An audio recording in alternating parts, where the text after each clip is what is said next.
Quorum, I'd like to call the October 2023 meeting of the Finance Committee of the MTA to order. David, Good afternoon. public speakers, please. Good afternoon, Mr. Chair. We have 3 members of the public registered to speak today. As a reminder, we ask that all public speakers adhere to the MTA's rules of conduct and decorum. I would also ask to remind our public speakers that in the interest of time and in fairness to all speakers, we limit everyone to 2 minutes. Please be aware that there will be a warning beep to remind you you have 30 seconds to conclude your remarks. Our first speaker in public is Jason Anthony, who will be followed virtually by Charlton Dusza.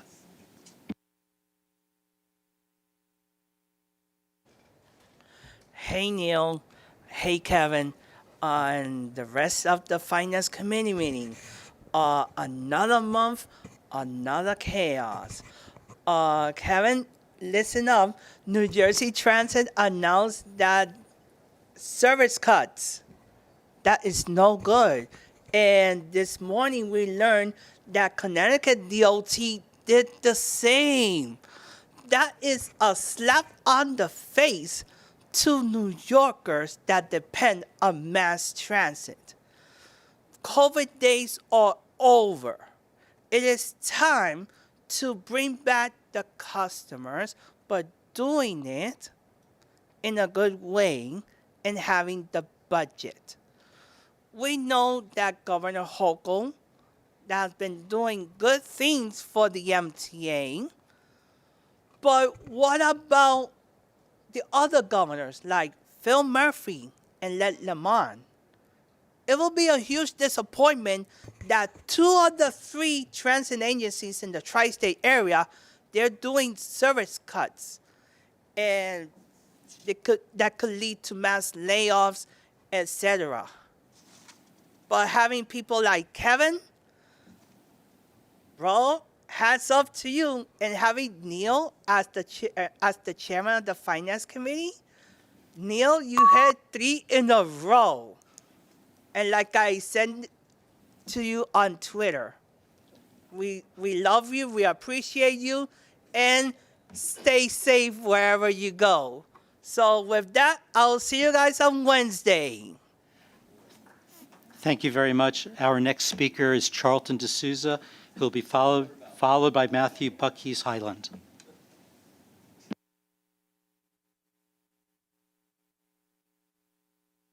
He's remote.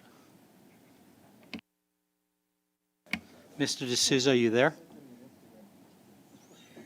Yeah, good afternoon, everyone. Can everyone hear me? So, good afternoon. My name is Charlton Dusza. I'm the president of Passengers United.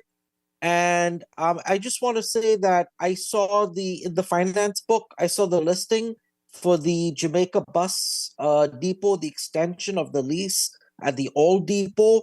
I think that is a step in the right direction, and really the bus terminal should be kept there. Obviously, because the other bus terminal has not been built. We did have objections to that, being that it was by the 103rd police precinct, and that would interfere with the police cars coming in and out. And not only that, but then you would also have issues. What if a prisoner escapes from the precinct and then runs onto a bus?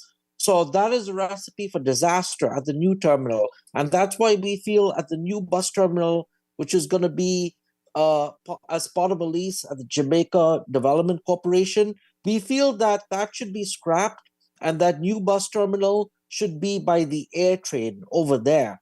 And what you should do is kick all the cabs out over there and put the buses there. You have enough space there to put the buses, there's restrooms, there's a facility, and I feel that would work better because you'd have more space. And Supton Boulevard over there, that should just be a busway. Get rid of all the cars, turn that into a busway. I think that would be a cheaper win for the MTA, and it would be a win-win for the community, and everything would work out. So that's how we feel about that. So again, thank you, everyone. Thank you very much. Our final speaker is Matthew Buckhees Highland, also virtually. Good afternoon, Chairman Zuckerman and the committee. Earlier today, I spoke at the Bridges and Tunnels Committee about the concern of congested pricing, but I'll bring it up once again with your committee. I am planning to speak. I've actually submitted a pre-support authority of New York and New Jersey, and hope you would work with them with the congested pricing option to consider. Because, for example, someone who lives in New Jersey and who has to commute and does not have a New York State Easy Pass will have to pay $17 plus $23 to get to this to where they need to be. So I will hopefully maybe get them the discount, for any New Jersey, because so that way they won't have to ease the burden. Like most of you, I think everyone here likes to save money, and that's the main thing. Well, that's a wrap for me today. Tomorrow, the New Jersey Turnpike Authority meeting, Wednesday, MT yours, and then Thursday, Port Authority. Thank you. God bless you, and great day. Mr. Keller, over to you. Thank you very much, Mr. Chair. That concludes the remarks from the public. All right, thank you, David. All right, can I have an approval of the minutes, please, for September 23rd? It's on page 5. Motion, please. So moved. Second. Any comments, corrections, deletions? Hearing none, all in favor say aye. Aye. Opposed, abstentions.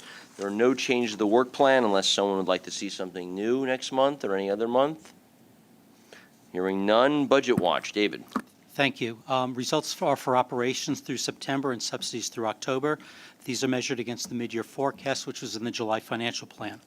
The key takeaways this month are farebox and toll revenue were unfavorable for September, but remained favorable year to date. Ridership remained below the McKinsey ridership projections for the third consecutive month, although the heavy rainstorm on September 29th and calendar issues contributed to the shortfall in the month of September. Expenses were below the forecast and remain under control. Debt service savings reflect management actions. Subsidies through October were 2% below forecast, although this may be timing related. Farebox revenue was $6 million or 1% unfavorable in September, and through September was favorable by $30 million or 1%. As I mentioned a moment ago, September utilization was impacted by adverse weather on September 29th when almost 6 inches of rainfall came down in the city. Farebox revenue through September, however, remains $1.3 billion or 28% less than the first 9 months of 2019. Toll revenue was $6 million or 1% unfavorable in September and was $9 million or 0.5% favorable year to date. Operating expenses being reported include essential worker bonuses and wage adjustments stipulated under the recently approved TWA Local 100 contract. On the forecast side, these impacts were placed below the line in the July plan, and for reporting purposes in this budget watch, they have been included. Operating expenses were $64 million, or 4% favorable in September, and year-to-date expenses were $319 million, or 3% favorable. Year-to-date, 18% is attributable to the favorable payroll and health and welfare costs due to vacancies, including the additional overtime to cover for vacancies, and 8% is due to lower electric power expenses, with the remainder predominantly timing related. Overtime was $20 million, or 27% unfavorable in September, and was $166 million, or 24% unfavorable year-to-date. Overruns were primarily due to vacancy and absentee coverage. The year-to-date unfavorable variance is more than offset by payroll and health and welfare savings by $59 million. Debt service was $6 million, or 3% favorable in September, largely due to the timing of debt service accruals, which is expected to be reversed next month. Year-to-date debt service was $29 million, or 1% favorable, due to investment income, timing related due to debt issuance and refunding savings, and as for the month, $6 million of that year-to-date $29 million should be reversed next month. Subsidies were $76 million unfavorable year-to-date through October, or 2%. This primarily reflects an $85 million or 5% unfavorable result for the payroll mobility tax and a $13 million or 4% unfavorable result for the for-hire vehicle surcharge. These are partially offset by the real estate transaction taxes, MRT and urban, which were a combined $18 million or 3% favorable, and the petroleum business tax, which is $7 million or 1% favorable. The unfavorable PMT results continue to be evaluated to ascertain whether the variance is real or if it reflects issues residing from the implementation of the new tax rates for larger employers in New York City that became effective in July, something not unexpected when a tax rate occurs mid-year. Taken together, operating results through September and operating budget subsidies through October, these results are favorable by $312 million against the mid-year forecast, or 8%. And that concludes Budget Watch. Thank you. Thank you, David. Any questions for David or any things to share, folks, on Budget Watch? No? Yeah, go ahead, please. Yeah, just to add in, so next month is November, so it's time for the November financial plan. So, the takeaway, as David went through, is, we're kind of on budget in terms of revenue, although, the percentages in September, are more along the low case of McKinsey, not the middle or the high case. And there's a lot going on in September with the vacation days and the storm, and there's also some, if you look at the numbers, some concerns around the what's going on in terms of revenue on the buses, which is probably fairly fare evasion driven. So I think revenues were kind of right there, but the recent trend is not as good as we would like it. Expense side, we're still underrunning our expense budget marginally. Still have that trade-off where we're running higher overtime. We have some vacancies and other savings, but it's balancing out. So we'll talk about it more in November, which will show again where we think we'll end up for 23, but more importantly 24 and beyond. I think that brings up a really important point, which is we have talked about, and the New York Times even finally gave us some kudos to this organization for its fiscal rectitude. I don't know if folks have been in the same situation I have. I've been at a couple of different cocktail parties where people have come up to me and said, "Oh, I read that article. It was actually positive about the finance role of the MTA." Shocking. Exactly. It felt really good, actually, for that. But despite that, we do have a couple of headwinds that are in front of us. The real estate market is facing some of the highest interest rates that have been seen in a generation. So that's a big chunk of our revenue. If you look at the ridership chart that David and company have put together, page 4, you'll see that we are, as Kevin just said, we are bounding up against the low end of the McKinsey numbers on the ridership side. We make it up, as you know, because not everyone's buying a commutation, a monthly ticket, but we're bounding up against it. And if we break through it, it may start affecting the break-even status that we have through 27. So this won't be a sleepy committee much longer if that continues on that front. So stay tuned. Okay, Olga, please, Finance Watch. Tell us all the good news about interest rates. Unfortunately, the interest rate picture is not very positive, but I can start with good news. And the good news on credit rating front. Within the last 2 months, not one but 2 rating agencies took positive action with respect to the MTA transportation revenue bonds, or TRBs. These bonds represent about half of the MTA's total outstanding debt. And while in recent years we've been more actively using higher rated payroll mobility tax bonds, TRBs remain very important component of MTA's overall portfolio. On September 19, Moody's improved their rating outlook on the MTA transportation revenue bonds from stable to positive and affirmed their rating of A3. And earlier this month, S&P Global Ratings upgraded its rating on transportation revenue bonds from BBB+ to A- and also revised its outlook to positive. These rating actions reflect MTA's improved financial stability, strong support of the state and the city, as recognized in the state's fiscal 2023 budget, and constructive ridership trends, I guess, adjusted for weather events. I want to acknowledge hard work of Marcia Tanyan and Joanne Feld, who lead MTA's work with rating agencies, and also thank Kevin Willens and Jay Patel, who led a series of July financial plan debriefings with rating agencies for their roles in achieving these great results. Strongly rated credits are important in any markets, but particularly in the volatile markets we've been often experiencing this year. This past month was no exception. Since our last meeting on September 19, benchmark taxable and tax-exempt rates have generally trended higher.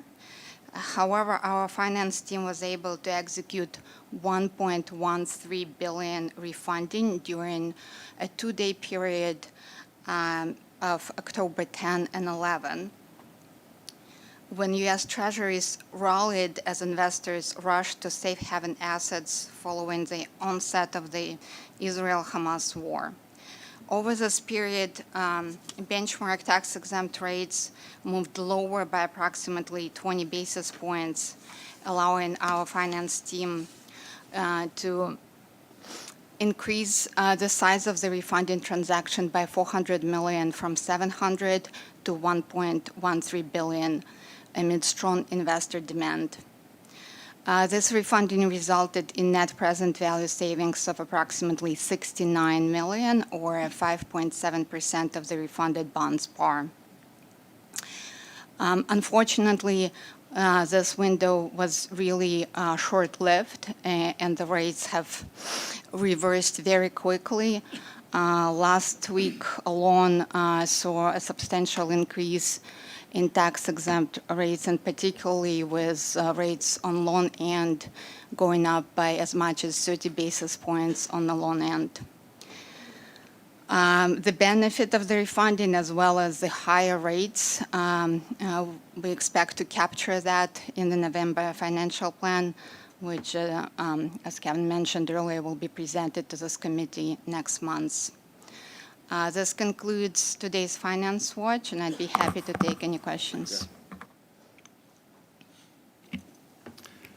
Thanks, Olga, and congratulations on the great month in MTA debt finance activity. I mean, I think three big takeaways, right? Where the rating agencies were focused on considering to downgrade the U.S. government because of their, challenges and everything going on. They chose to, two of them to take action to actually upgrade MTA's either rating or outlook, and a vote of confidence of the plan.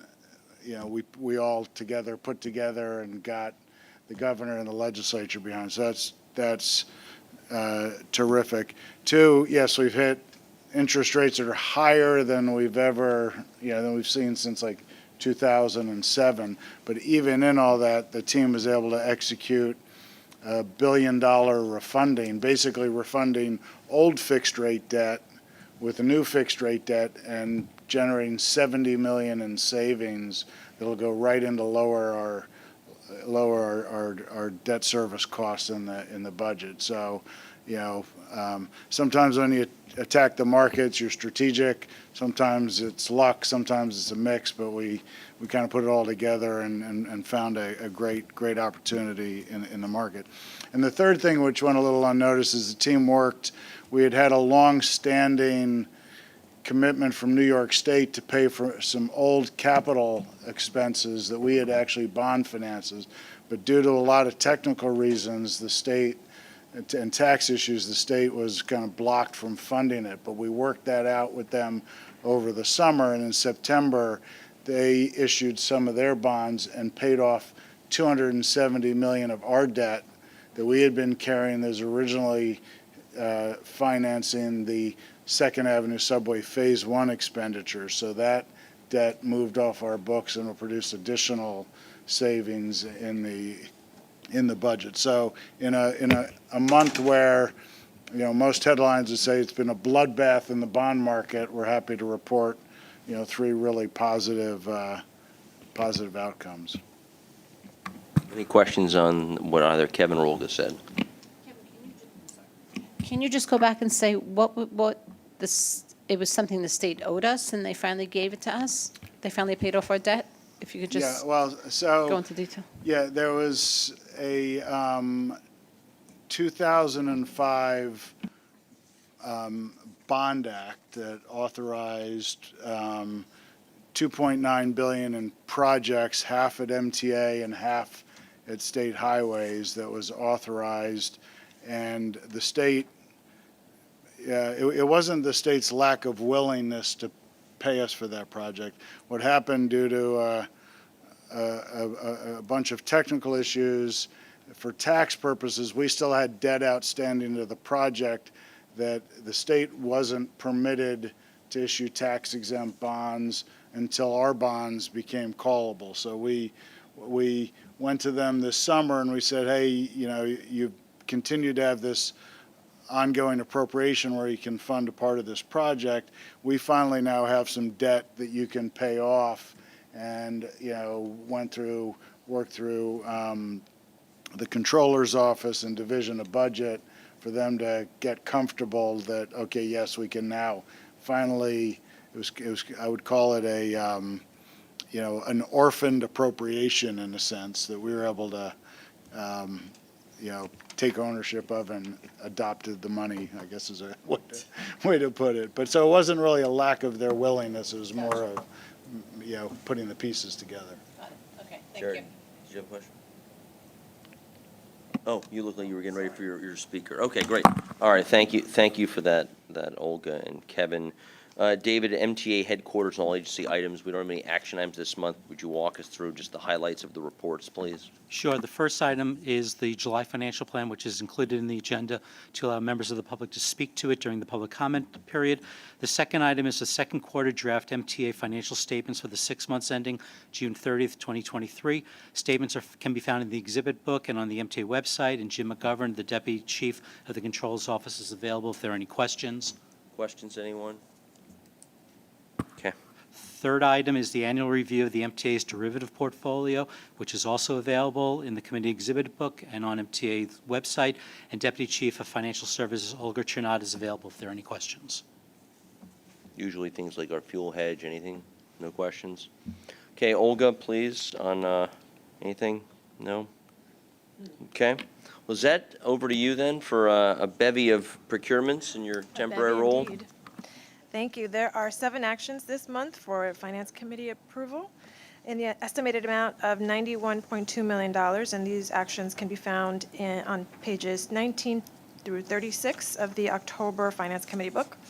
The first action is an award of a non-competitive miscellaneous procurement contract to Bentley Systems, Inc. for continuous licensing, maintenance, and support of all Bentley software products used by the MTA Enterprise Asset Management and MTA Construction and Development. Bentley products are proprietary to Bentley, the sole provider of the software's licensing and support services.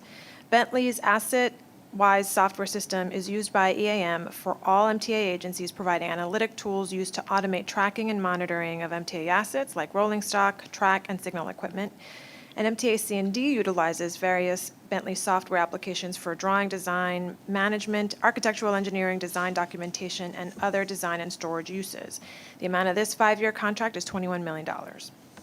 The second through fourth actions are for the award of 3 competitively solicited personal service contracts to Henningsen, Durham, and Richardson Architecture and Engineering, PC, Atkins, PA, PC, and HNTB New York Engineering and Architecture, PC, to provide as-needed back-office support for the open road tolling and central business district tolling programs. During the 5-year term of this contract, Bridges and Tunnels requires the services of 1 or more experienced firms that will provide a full range of professional services on an as-needed service as an as-needed basis for these programs. Firms will provide qualified professionals to perform project management and technical assistance through the issuance of work orders, which will be based on the consultant's current workload, available personnel, and expertise. Each work order will be negotiated separately using the labor, overhead, and profit rates in each contract. The aggregate not-to-exceed amount for these contracts is $5 million over a period of 5 years. The fifth action is a 2-year extension of a competitively negotiated personal services contract with iMed Vision Care, LLC, for the continuation of vision care benefits, which includes eye testing, glasses, and contact lenses for non-represented and some represented employees and retirees. The overall negotiated extension from January 1, 2024 to December 31, 2027 includes 2 one-year options. the MTA obtained a price reduction to the current contract, resulting in a projected savings of $318,000 annually. This contract extension is needed to provide such coverage while the MTA continues to prepare an RFP for a replacement contract. Currently, there are 16 unique plan designs that are offered to more than 68,000 active employees for a total of approximately 130 members, including the dependents. A market check benchmark was performed by benefit advisory consultant Mercer Health and Benefits that took into consideration plan designs and coverage for the MTA employee population. As a result, Mercer recommended that the MTA extend the contract with IMED with the lower negotiated rates. The rates are competitive and will remain fixed for the entire extension term. The amount of this extension is $12.6 million. The sixth action is a modification to a competitively negotiated all-agency personal services contract with IBM Inc. to provide technical consulting services to implement MTA's Phase 2 pension project. Under this modification, funding will be added to cover updates to the project's scope of work and extend the original contract for an additional 7 months, March 1st, 2024 through September 30th, 2024. The extension will accommodate the time required to complete the additional work, allow for full system implementation and transition maintenance of the pension production environment to the MTA. MTA IT has determined that it would be too risky to have a firm other than IBM perform the rework and retrofit of the pension project design, as IBM has had significant experience and expertise with the MTA's PeopleSoft pension production environment. On completion of this work, the MTA does not anticipate any additional tasks to be required under this contract. IBM's proposed fixed price for this modification models the pricing structure of the current negotiated contract pricing established in the base agreement and prior modifications, and is within the project management's estimate. Therefore, the negotiated fixed fee for this modification is considered fair and reasonable. IBM confirmed that this is the same pricing offered to other governmental agencies. The amount for this modification is $4.6 million. The seventh and final action is a modification to a competitively negotiated miscellaneous procurement contract with TransCore LP to 1, add funding for additional work, 2, compensate the contractor for impact costs due to an extensive delay to the project schedule, and 3, increase the contract duration by 40 months. To accomplish the establishment of the Central Business District Tolling Program, a design, build, operate, and maintain contract was competitively awarded to TransCore for a duration of 7 years and 2 months. At the time of the award, in October 31st, 2019, it was anticipated that the second notice to proceed, the initiation of the final design and construction phase, would be issued on February 27, 2020. The actual issue date was 40 months later. As a result, a claim was submitted by the contractor for $84 million, for which the authority seeks approval to pay the contractor the agreed-upon amount of $48.5 million. This will cover impact costs for only 16 months of delay and additional work required during the design, construction, and implementation phase. The increase in costs applicable to the operation and maintenance phase costs associated with the 40-month delay. The authority estimated a reasonable amount for the delay by escalating both labor and material costs. The total amount of this modification is $48.5 million, and I submit these procurement actions for Finance Committee approval. Well, that's quite a heterogeneous mix of stuff, folks. Welcome to the MTA. Does anyone have any questions? I said, welcome to the MTA. Okay, questions? I have a Hada. question about the pension. What do we need to do? What do we have to redesign? So a lot of the work that we've started a number of years ago, I think that the initial Phase 2 was approved by the board in 2019, had been ongoing. While that project was being completed, and there have been a couple of modifications throughout the course, we had a systems upgrade on the entire PeopleSoft platform. And I have some folks from IT to answer any additional questions. So that came into play or went live earlier this year. This extension would need to basically bring the work that was done and the coding that was done for the pensions piece to bring it up to the new upgraded version of PeopleSoft. Okay. So I don't think any of us, with the exception of Neil and maybe Andrew, were here before 2019. So the MTA needed to update their pension software, or how they kept track of pensioners? We implemented a number of administrative functions and brought them online. We moved them away from a manual, implementation to. I wasn't here either, but a lot of work was done to automate a lot of the functionality. So before, and these are certain of our pensions. So the MAPSTOA one is the most recent in phase 2. So if someone wanted to, for example, know how much their pension benefits were going to be, they would have to call, and someone would have to literally do the math. All of that work is now automated, and that's right. And I'm just talking about one specific module. But there's a number of functionalities that were delivered as part of this project. Now this last piece is to bring, so all of that work was done. Now we have to code it to the new upgraded software, which of the PeopleSoft. Yes. So that has to get coded. And IBM is going to charge us $4.6 million to do it because we only believe that we only trust IBM to do. No, they were the ones that actually did all of the coding to Okay. to build out all of that functionality. Okay. And they built it under the old platform. So now we need them to readjust the coding so that it'll work under the new upgraded system technology. And do we have assurance that it's going to work, since they're the only ones that can do it? Yes, I mean, they Okay. were the ones that developed it. So Right. now they have to. But now they're kind of- charging us an additional $4 Because million. it's extra, only because it's extra work, Okay. right? So to conform it to the new platform. Okay. All right. Thank you. Okay, so, please, Andrew. So the proposal with respect to TransCore, is this good for a certain period of time? And if congestion pricing is delayed again, they'll be back for another update? I'm going to respectfully request that our friends from B&T answer specifics on their TransCore item. What we have negotiated is covers the timing period that has elapsed. That's correct. What we intend to do, we have a specific go-live date as today. What we intend to do, we intend to have what we call a soft opening. We will go live, we will collect transactions, but we will not collect revenue.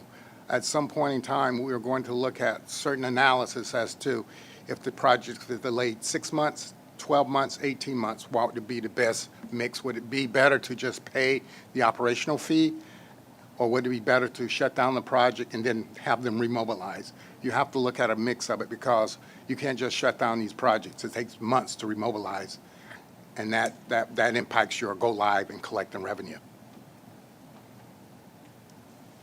I think that's a very thoughtful way of balancing the cost. I think it'd be useful at some point, maybe in a private session, given that there's negotiations and legal actions that are tied to it, to understand exactly how that's being done and what the pros and cons are, because that's obviously it's happening in the courts and it's happening in the newspapers and it's worthy of talking about at some point. But I obviously that's also in some way a negotiation issue, so it doesn't need to be out in the public. If that's okay. Maybe we should talk about that at some point. All right, so may I have a motion, please, for this package of 7 heterogeneous items? So moved. Thank you, Hada. Second, thank you, Lisa. Any questions, discussions? Okay, hearing none. All in favor, say aye. Aye. Opposed, abstentions, motions pass. Lizette, the agency procurements as well, please. There are no Metro-North or Long Island Railroad items this month.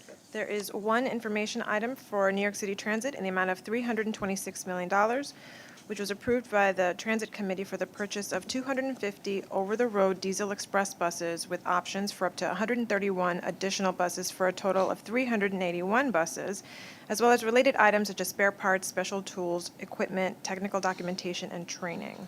There are no other bridges and tunnel items this month. There are no FM Tech items this month either.